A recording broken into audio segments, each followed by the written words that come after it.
called like mulberry leaf. So this mulberry is increase the meal,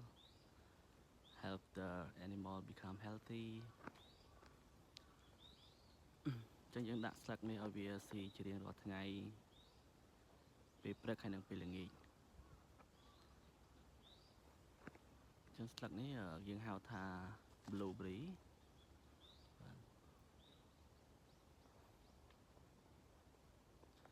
ចឹងវាល្អសម្រាប់មេ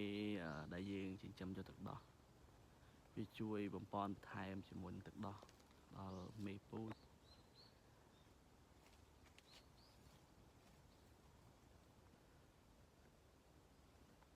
ចឹងនៅក្នុងពពែ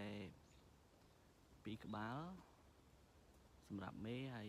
បា1ក្បាលទៀតសម្រាប់នៅទីនោះចឹងមេនេះចាប់ផ្ដើមរោយឈ្មោលចឹងយើងត្រូវយកបាដើម្បីដាក់ជាមួយវាប្រកាត់ពូជចឹងមេល្អ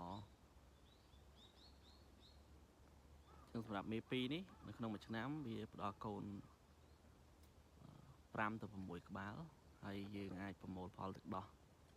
រយៈពេល4ទៅ5ខែបន្ថែមចឹងយើងចិញ្ចឹមមេពូជវាចំណេញហើយព្រលឹមឡើងក៏យើងយកវាមកដាក់នៅក្នុងបើសិនជាមេឃអត់ភ្លៀង